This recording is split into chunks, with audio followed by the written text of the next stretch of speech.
Martes 22 de julio de 2025, seguimos en vivo por la pantalla de DNews y llega el momento de repasar los números del día. Vamos con el primero de ellos.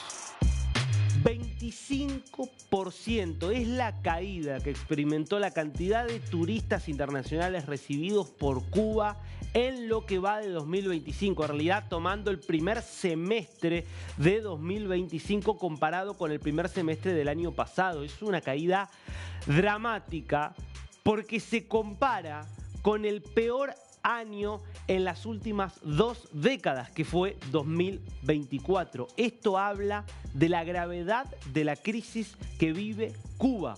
Una crisis que se debe a que ha perdido todas sus principales fuentes de financiamiento y el turismo, la verdad, era la única fuente genuina que tenía de financiamiento. Después, todo eran los subsidios que le daban los amigos, principalmente Venezuela. China y Rusia son más préstamos que básicamente subsidios o regalos concretos como los que le daba Venezuela en materia de petróleo.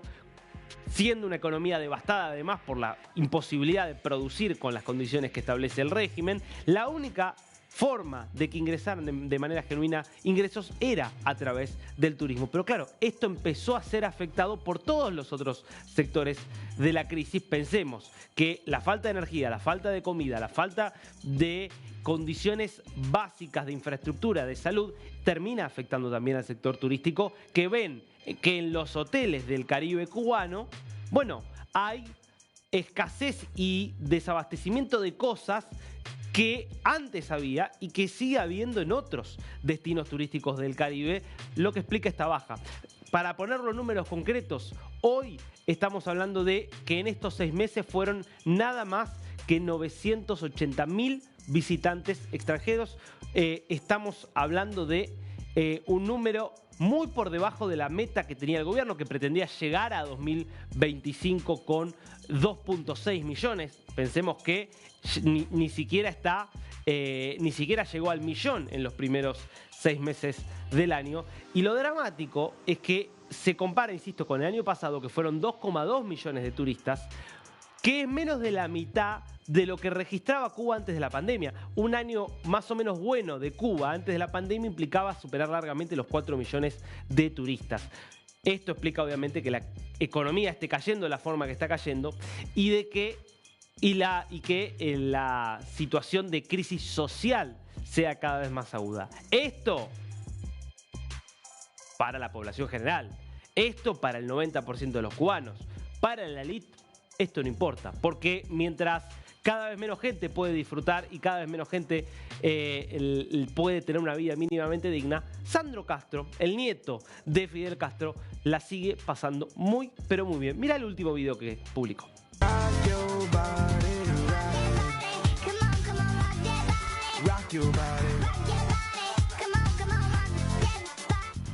¿Se acuerdan, no? De Sandro Castro, es el que hace fiestas en el bar del que es dueño porque él tiene una licencia para tener un bar mientras el resto de los cubanos no, el que tiene acceso al combustible para que los generadores eléctricos le permitan tener electricidad mientras el resto de la isla está sin luz, el que puede acceder a los autos importados alemanes, muchos de ellos, por ejemplo, con los que él mismo se graba.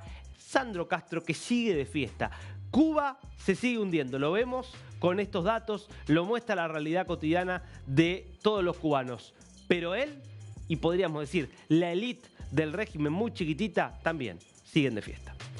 Segundo número del día, dato económico también complicado de un país que de hecho tiene intereses hoteleros, por ejemplo, en Cuba, que es España.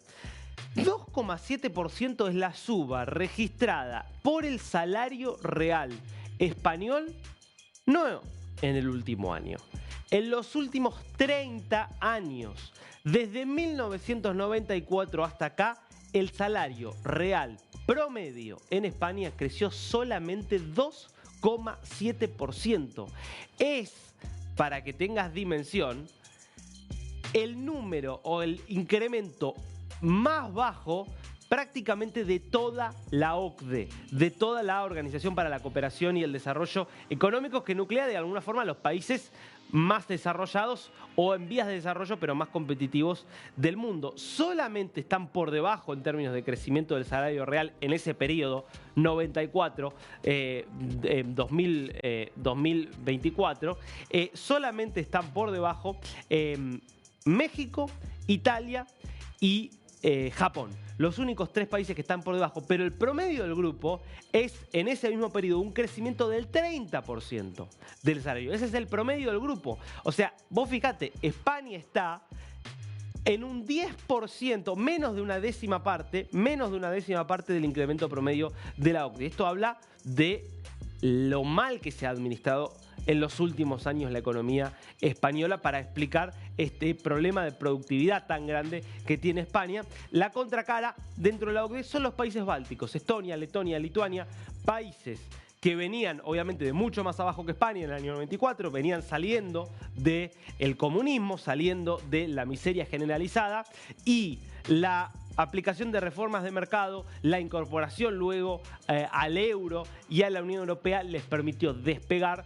de modo tal que todos esos países en los últimos 30 años registran crecimientos del salario real que superan largamente el 100 y hasta el 200%. Bueno, toda una señal, porque las medidas que viene tomando el gobierno de Pedro Sánchez, que viene subiendo mucho el salario mínimo y demás, lejos de incrementar la productividad, que es la única forma de que aumente el salario real a largo plazo, probablemente más allá de sus efectos de corto plazo, a largo plazo terminen agravando este problema que queda en evidencia con el número que estás viendo aquí.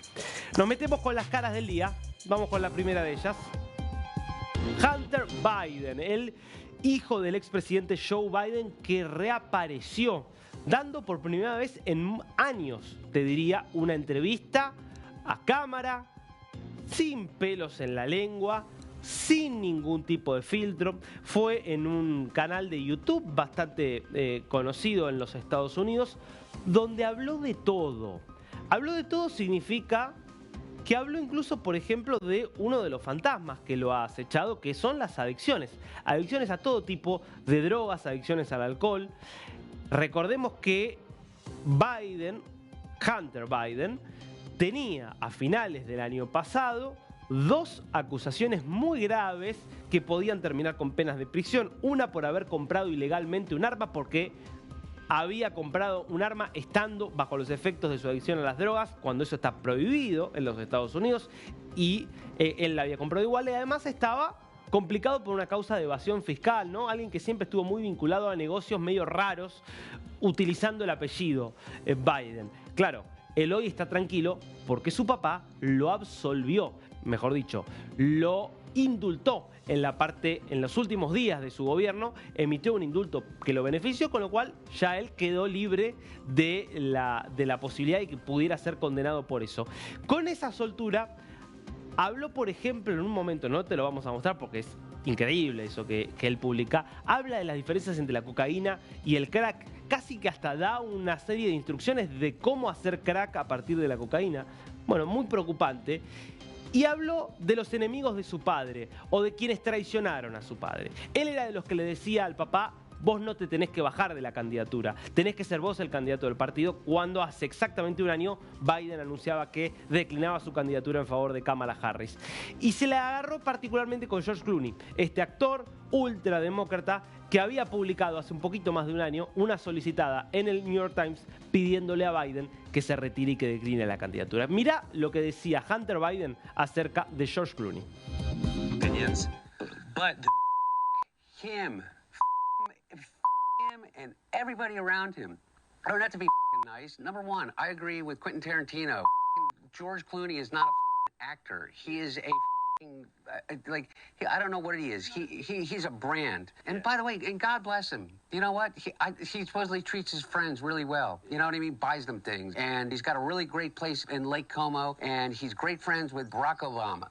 You, what do you have to do with anything? Why do I have to listen to you? What right do you have to step on a man who's given 52 years of his life to the service of this country and decide that you, George Clooney, are going to take out basically a full-page ad in the New York Times to me and James Carville, who hasn't run a race in 40 years?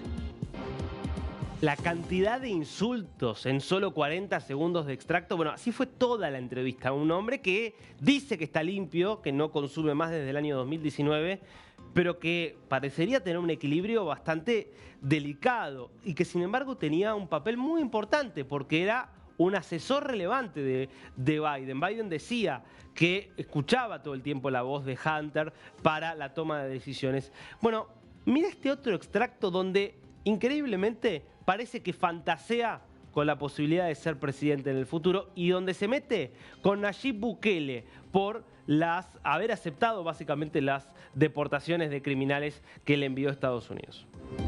These guys think that we need to run away from all values in order for us to lead. I say, fuck you. How are we getting those people back from fucking El Salvador? Because I'll tell you what, if I became president in 2 years from now, or 4 years from now, or 3 years from now, I would pick up the phone and call the fucking president of El Salvador and say, you either fucking send them back or I'm gonna fucking invade. It's a fucking crime what they're doing. He's a fucking dictator thug. Bukele or Trump? Insisto, ¿no? Cuántos insultos, cuánto desborde emocional que se ve ahí. Qué preocupante también señal respecto de qué es lo que estaba hace 6 meses en la Casa Blanca. Por más que te puedas pensar cualquier cosa de Trump, era complicado también lo que estaba pasando en Washington, D.C. hace exactamente 6 meses. Y la última de nuestras caras, la segunda cara del día, es la de Irina Podnosova, la jueza, ex jueza ya del Supremo Tribunal de Justicia de Rusia, que falleció a los 71 años. Hay que decirlo, todo apunta a una muerte natural, porque viste que cuando hablas de una figura importante del poder ruso que muere, inmediatamente se encienden las alarmas porque selectivamente el FSB, que es el sucesor de la KGB, daría la sensación de que va matando a todos aquellos que por alguna razón son una molestia para Vladimir Putin. En este caso, Podnosova tenía una enfermedad crónica, un cáncer que la venía afectando desde hacía tiempo y era justamente muy cercana a Putin. De hecho, habían estudiado juntos de la misma promoción en la carrera de abogacía en San Petersburgo y ahora, tras su fallecimiento, queda vacante entonces el cargo de presidente de la Corte Suprema, que es obviamente un apéndice más del gobierno ruso.